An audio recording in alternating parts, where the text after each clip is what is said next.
We now have two speakers speaking together, Sarah and James Mort, who together are founded and run MiHaven, which is a construction company based in Cairns, and it's become a social incubator training unskilled, unemployed Indigenous and non-Indigenous people into employment in the construction industry.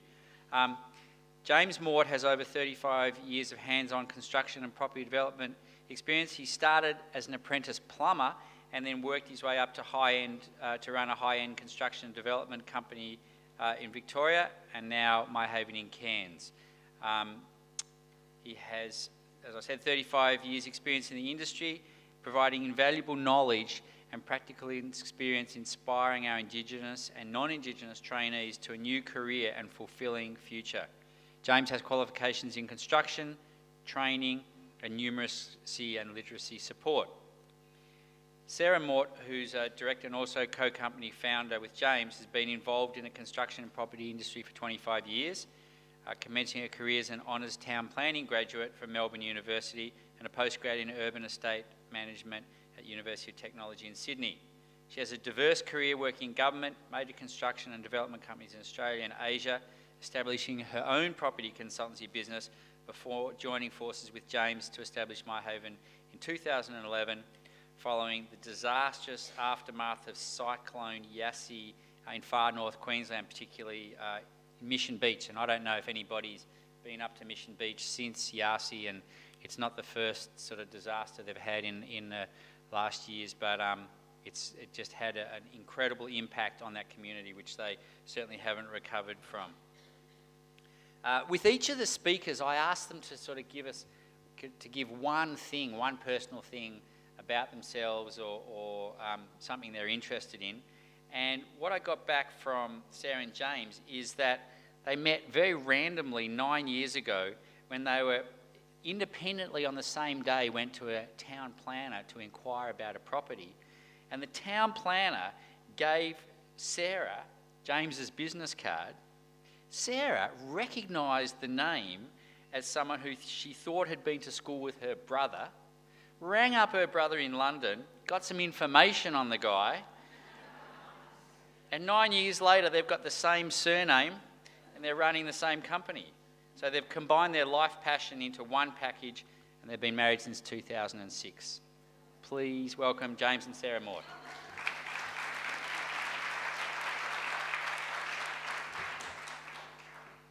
Thanks, Annie, for that very embarrassing introduction, but anyway.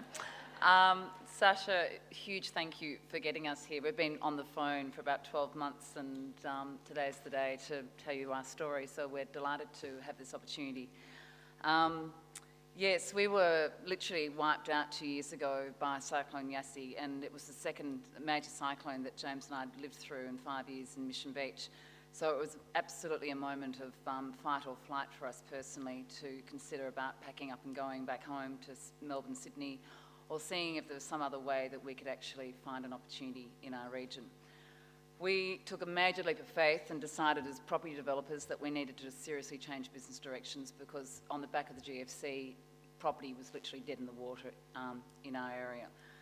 So we decided the way we could best put our resources was to rebuild our community, and James actually came up with an incredible innovative process of procurement and logistics for building better quality cyclone-rated homes. But today we don't really have time to go through that system, but that's really where it started. We won a government award for innovation. We actually hadn't even launched the product, so we realised we had to get moving with it. Bang, our door opened to social enterprise. And at a time of this happening, I was in Sydney having coffee, and I caught up with a friend of mine at Macquarie Bank, and he said to me, "Sarah, you're not thinking big enough." And I thought, well, how big can we go? Within 6 months, we were given the opportunity, and I'm going to say a huge thank you here to the former DEWA through the flexible funding pool, a whole world that I didn't know about as a property developer. I'd never in my life had relied on any grant money or funding.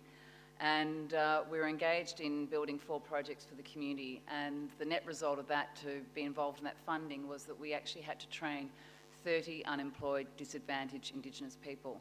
So that was our challenge, and we realised it was something we hadn't come from before, but we realised there was a need for it, and we felt that maybe we were equipped to actually take on the cause. And that was the turning point of our life changing. Within 18 months, and this is only, I'm talking literally 2 years ago, we then grew from 3 staff to 15 full-time, and we relocated our office from Mission Beach to the big smoke of Cairns. Remember at the time too, up in North Queensland, and very much same sort of happening down here in your region, was we're in the middle of the biggest major economic crisis that our region had ever seen. We had massive unemployment, tourism was absolutely decimated, and the building industry had absolutely gone in our region. So what on earth were we doing setting up a construction company? We realised though that there were new challenges for us to juggle, and we certainly did not know anything about acronyms such as JSA, RTO, and government departments like DEWA, but suddenly they became our friends, and we suddenly realised this problem was pretty big. Now I've got to use this thing.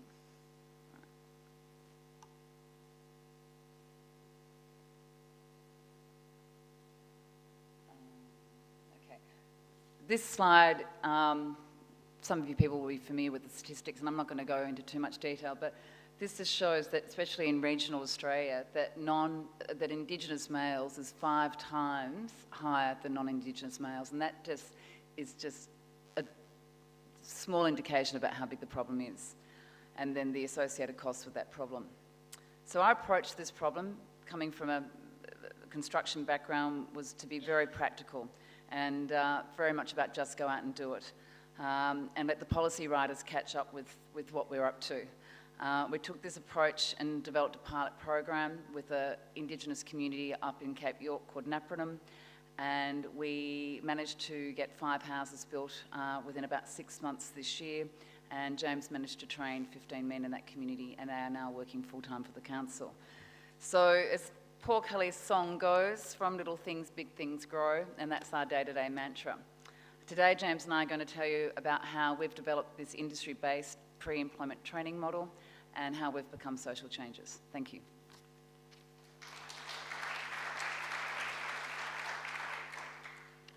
Thank you, Sarah. Well done. Look, the training model we've embarked on is a real-life training model. We take the students, trainees, participants, cohort, whatever you like to call them, into a real-life experience. We take them from the classroom into one of our construction sites, from our construction site into our warehouse, from our warehouse back to the classroom, so on, so forth and so on. They're very visual learners, these guys, so they get it. When they see it, they often say to me, James, that's that crap you were telling me yesterday in the classroom, and when they're on site, and when they're on site, they say that's the crap we learned last week. So it's fantastic that they really get it, and it's quite honouring for them when they do get it. We're faced with very big employment barriers. The JSAs feed us Stream 3 and 4 guys, and Stream 3 and 4, everybody loves pigeonholing people. I hate pigeonholing people. These guys have barriers, so we work on those barriers.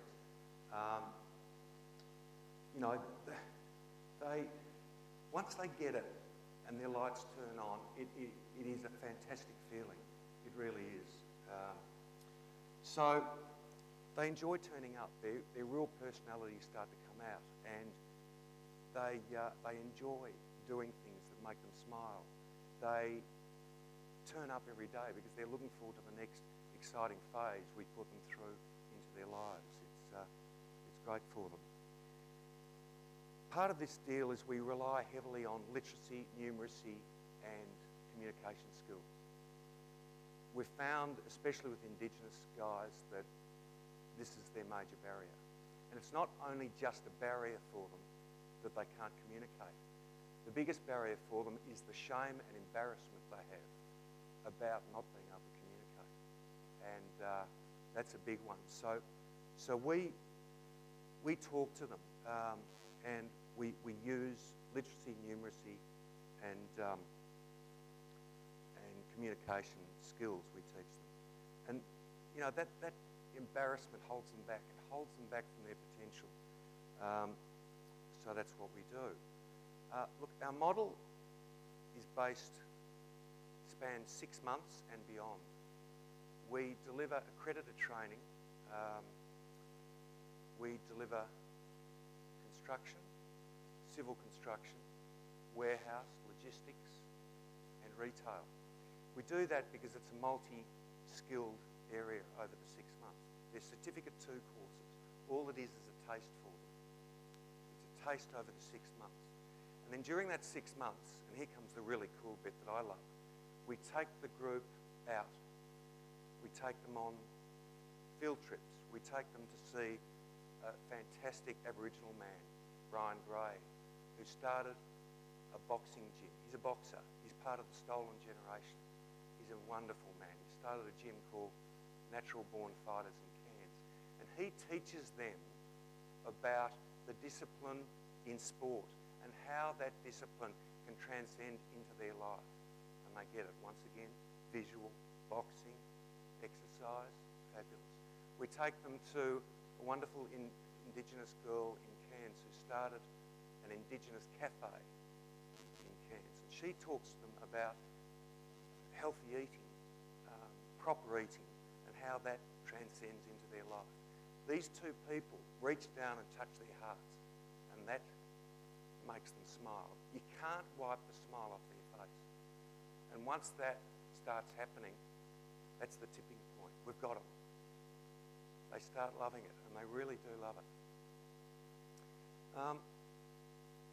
The model places the utmost importance on the mentor, the right mentor. And the mentors that we use in the program aren't just taxi drivers, which is often the case. They form part of the group over the 6 months.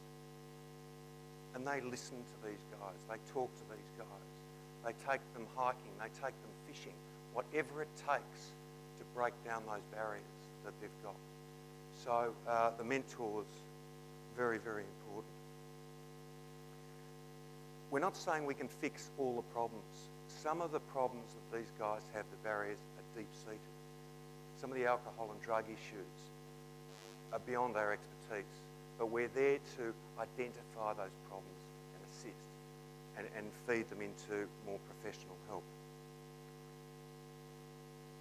In the midst of all this going around, our wonderful industry liaison manager, Robbie Goulding, is out talking to industry, organising job placements, job experience, work experience for these guys. Remember, we are industry talking to industry. We're a construction company, so we talk to our suppliers. It's sort of a two-way street. We use your stuff, but you help us. It works. So during that 6-month period, as I said, they have this multi-streamed education experience in Cert 2. So they make a choice after 6 months. So after 6 months, we say, what do you guys want to do? Do you want to go into a warehouse? Do you want to learn logistics? Do you want to learn civil construction? Do you want to get into construction and apprenticeship? Do you want to go into retail? And we teach retail because everybody needs a bit of front about them, a bit of, upfront about them and how to communicate with people. So that helps them with that. We've pre-committed places with our suppliers and our contacts in Cairns. So, Sarah and Robbie went out last week and they got 30 places. We will get your guys to come in to do work experience, and if they meet certain criteria, we'll give them a job. I mean, that's fantastic. Everybody in Cairns is jumping on board with us. It's wonderful.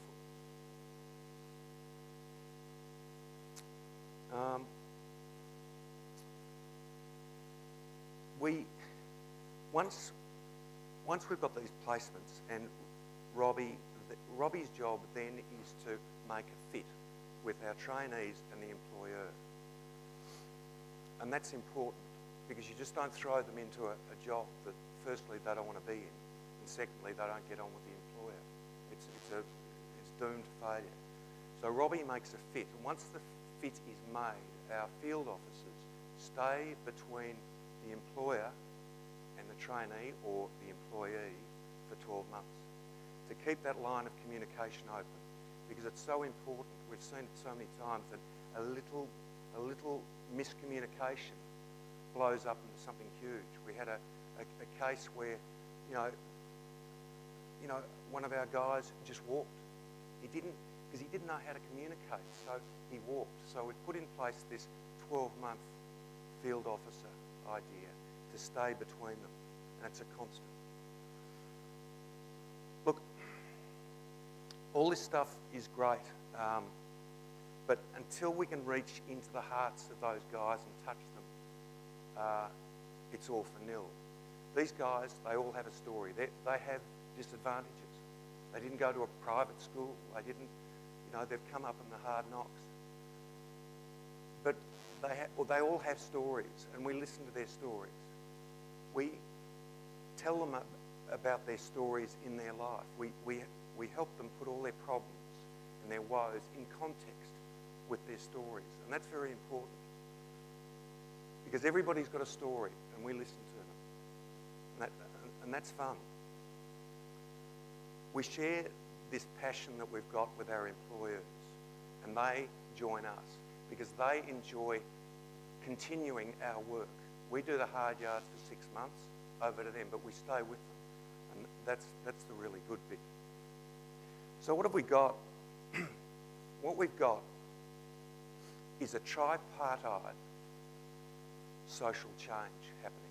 We've got 3 groups reliant upon each other to change. That's fantastic, and it's going boom. Thank you.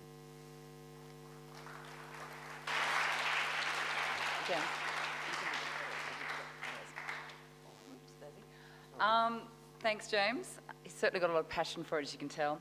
As James was saying, and what I was going to wrap up with was the outcomes. So everybody that walks in our door who is unemployed wants a job. So that's our key focus. That's our number one challenge.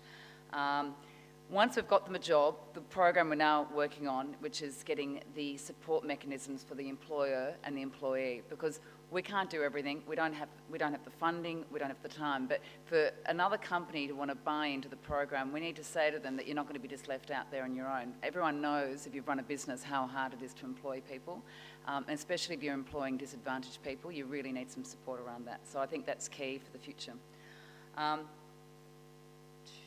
We're just flying through some slides that we missed out on, but I want to come up to the slide about partnerships. So this is really important, and it sort of relates a bit more with what Les was saying about we need long-term relationships. We can't do this in a short time frame.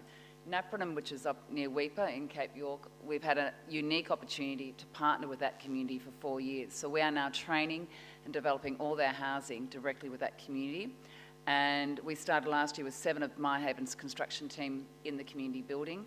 This year we start with 1. So we've already reduced 7 down to 1 of MiHaven staff on the ground. And we've got 70% of the community on the build on every single house that we're building. And our goal is at the end of 4 years, which I'm sure we'll wrap up earlier, is that we have 0 of MiHaven people on the ground, and it's completely the Napranum community building their houses.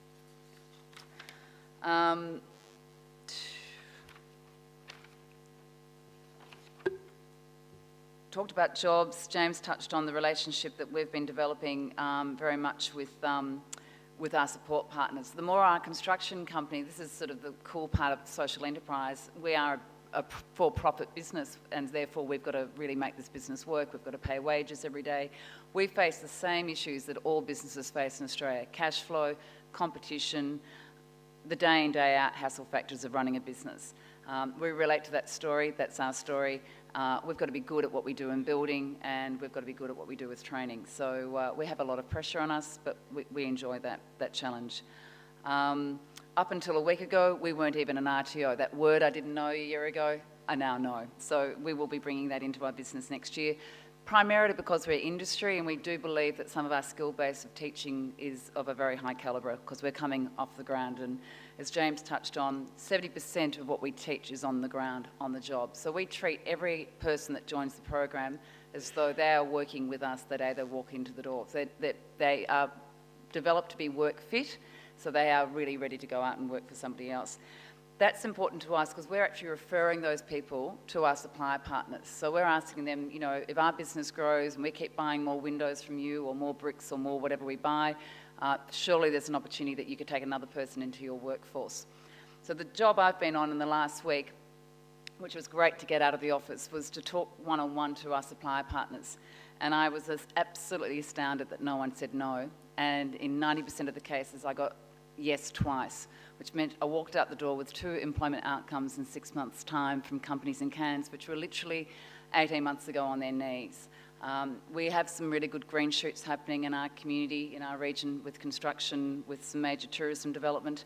And I think finally everyone in Cairns is saying we need to get workforce capacity ready, and this is a good program to work within.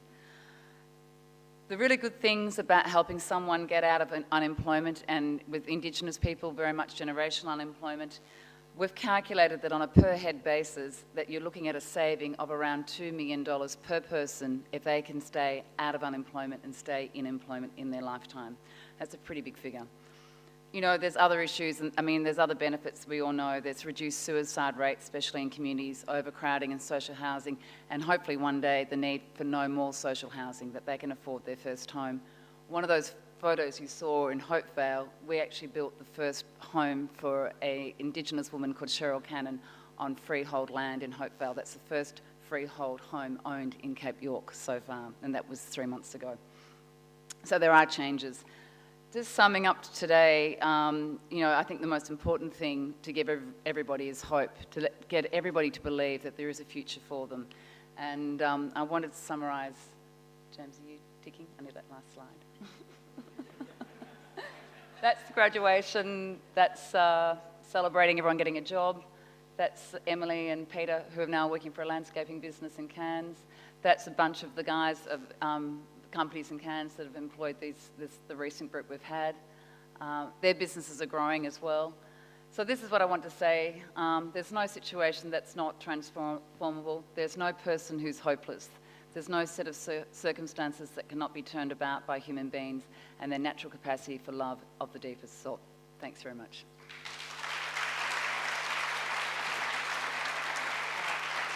There is a 3-minute film if they want it.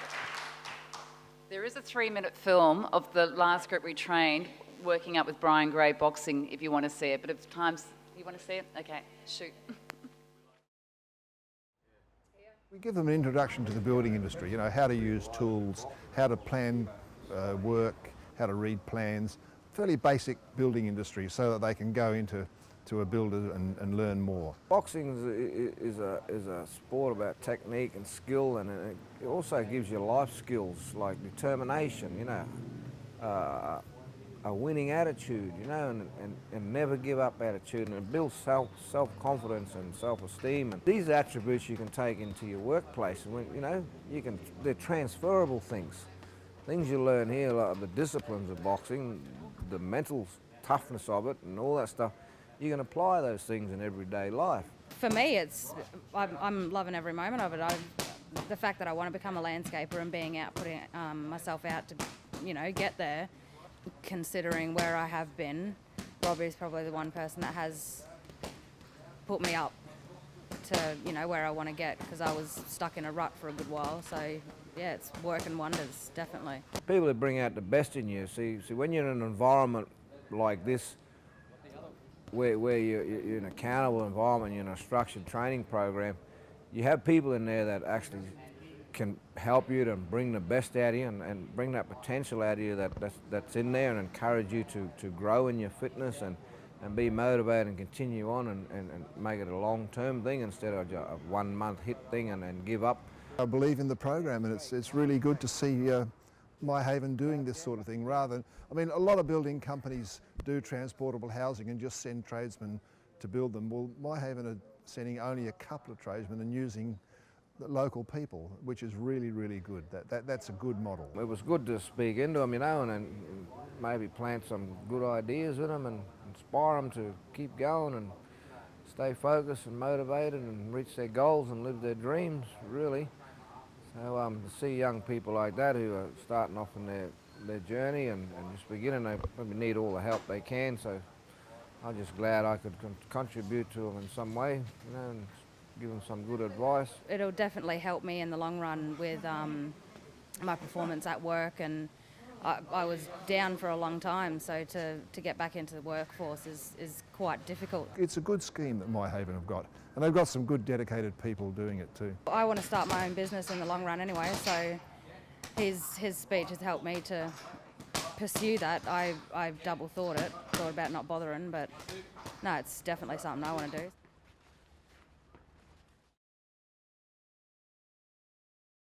That was such an inspiring presentation, and but I'm really interested in your own journey. I mean, it's obvious that you're passionate about the project, but just about your own experience prior to this project in working with Indigenous people, and what you had to do to on your own journey to become more culturally competent, and also just any advice you'd have of what you would tell employers who may be looking at employing Indigenous people who haven't had that experience.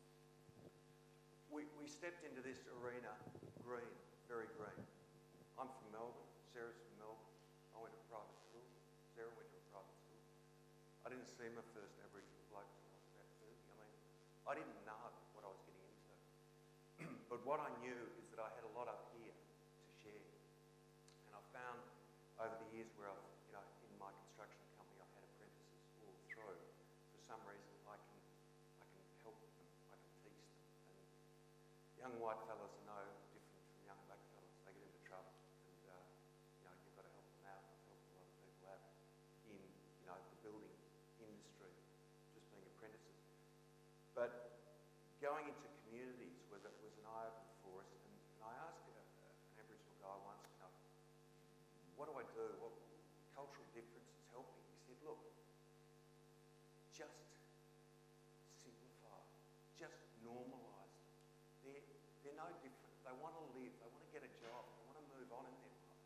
Just normalise it. And that's what we're doing with the housing up there. We're normalising the housing. We're cutting down that thing of block walls and little windows, no cross ventilation and all that sort of stuff. We're designing quite beautiful homes. The Premier you saw in the photo come up to Napa and said, God, these houses that you're building, they fit into the best suburbs in Brisbane, let alone Aboriginal communities. So normalise, I guess. I suppose from my background is I've had such a ranged career from working with major Asian development companies, dealing at Sydney Council where you were, Helen.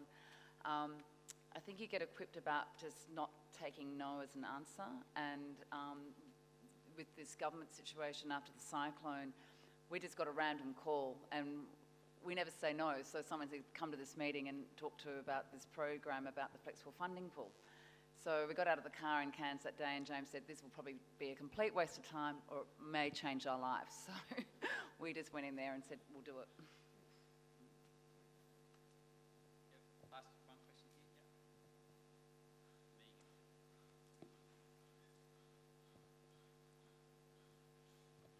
Megan. Thanks, I'll be quick. Housing and homelessness and opportunities for young people are probably the biggest issues I can think of in the Northern Rivers. So I've got a spare room and there's a shed at my house. Anytime you'd like to come and start business here, Fine. we're good to go. We would love to start business here. We never say no.